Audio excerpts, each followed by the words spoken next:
Olá, vamos falar hoje de etiqueta digital. Nessa era digital, somos constantemente bombardeados com uma quantidade enorme, excessiva de informações. Esse fenômeno é conhecido como infoxication ou infobesity e ele pode levar a uma sobrecarga cognitiva e dificultar muito a assimilação de informações relevantes. E a comunicação eficaz é prejudicada na medida em que falta filtro. Quais são os principais vilões da comunicação nessa era digital? Primeiro, a falta de tempo para a produtividade. Quando todos os colaboradores têm uma carga de trabalho excessiva e não possuem tempo suficiente para se concentrar em suas tarefas. Isso pode levar a respostas lentas, falta de atenção aos detalhes e falta de clareza nas mensagens. Também, o que é chamado de relação distante. Quando a comunicação online no trabalho leva a uma sensação de distância entre os colegas devido à falta de interação pessoal e ao uso predominantemente de ferramentas digitais. Isso pode dificultar muito o estabelecimento de relacionamentos fortes e colaborativos. Um outro vilão é o excesso de reuniões online, que pode ser muito prejudicial à comunicação na medida em que essas reuniões são frequentes e muito longas. Isso faz com que os colaboradores se sintam sobrecarregados e menos engajados. Além disso, reuniões muitas vezes desnecessárias podem desperdiçar um tempo valioso que poderia ter sido utilizado em tarefas mais produtivas e importantes. Outro vilão é o hiperfoco, quando os colaboradores se concentram excessivamente em determinadas tarefas ou canais de comunicação e negligenciam outras responsabilidades. Isso traz lacunas na comunicação e uma falta de colaboração efetiva.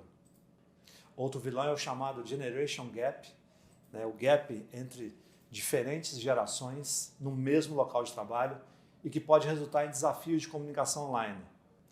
As diferentes gerações podem ter preferências e estilos de comunicação distintos, o que pode levar a mal-entendidos e dificuldades em colaboração. Outro vilão são as distrações. A comunicação online, a DABS, que é uma associação de negócios sediada em Singapura, trouxe algumas propostas de regras que deveriam ser quase regras pétreas para a comunicação virtual florescer de uma maneira respeitosa e profícua. Primeiro, incorporar sempre os valores da empresa, uma abordagem top-down, um compromisso honesto com a inclusão, uma necessidade humana de conexão e sempre verificando o impacto emocional baseado em dados. E como regras gerais para essa comunicação online, é sempre interessante estabelecer regras associadas a tarefas e as ferramentas que são utilizadas na empresa, para definir quais modos de comunicação serão utilizados e para quais tarefas, quem deve estar envolvido e qual horas do dia é apropriada. Essas regras necessitam-se de um complemento, de uma resposta, como em ferramentas de gerenciamento de projeto, compartilhamento de documentos, ferramentas de agendamento, rede social, e-mail. Mas muito atenção. Se um assunto é urgente e requer atenção, ele não deveria ser enviado por e-mail apenas. E o uso do e-mail é muito válido, de outro lado, quando você necessita formalizar acordos, avanças estabelecidas em uma vídeo, por exemplo. E aqui, para ajudar vocês no dia a dia, uma tabela que traz exemplos da aplicação de regras por cada ferramenta. Mas atenção, aqui não é exaustivo, não se limita a só isso.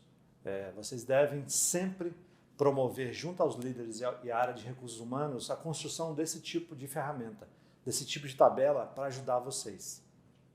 E agora vamos citar um exemplo de algo que é às vezes muito controverso no uso no ambiente de trabalho. Grupos de WhatsApp, que deveriam ser grupos preponderantemente sociais, são muitas vezes usados para o trabalho. E aí cada empresa, de acordo com a sua política, com a sua cultura, pode determinar se a tarefa em grupos de WhatsApp será apenas de brincadeiras ou de cunho inspiracional, ou até mesmo de cunho de trabalho, por que não? E quem serão os usuários?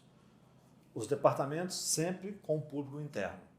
E quando? Qual o período de uso? Às vezes, uma determinação, como desse exemplo, de 7 às 10 da manhã nos dias de semana. Isso também ajuda a não sobrecarregar com o excesso de mensagem e o excesso de notificações.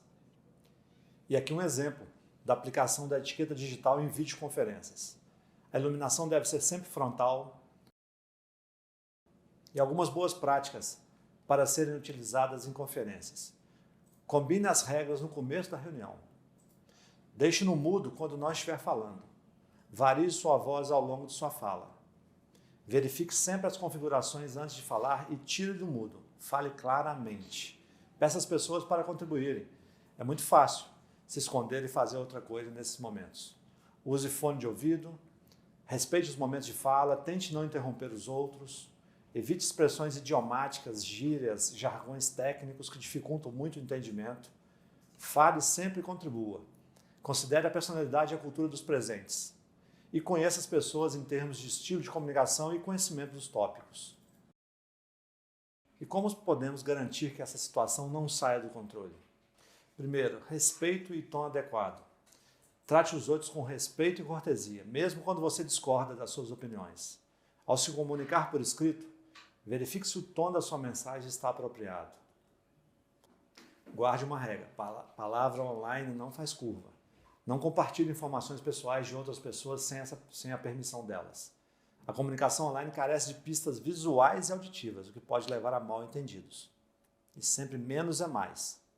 Antes de publicar qualquer coisa online, reflita sobre o impacto que suas palavras podem ter. E ao escrever mensagens, e-mails ou participar de discussões online, tente ser claro e objetivo em suas comunicações. E sabe aquele famoso e-mail com todo mundo em cópia? Não envie mensagens indesejadas, correntes, spam ou conteúdo não solicitado para outras pessoas. Nem todos têm o mesmo nível de conhecimento ou experiência online. E existe uma máxima cultural que diz: quando em Roma, faça como os romanos. Então, quando participar de fóruns, grupos online ou redes sociais, familiarize-se primeiro com as regras e diretrizes daquela comunidade. E antes de compartilhar qualquer conteúdo, verifique se é preciso, relevante e proveniente de uma fonte confiável. E agora vamos para a nossa atividade. Entre no nosso quiz e teste seus conhecimentos de boas práticas de etiqueta digital. E avalie seu skill na Net Etiquette ou na Net Etiqueta. Obrigado e até a próxima.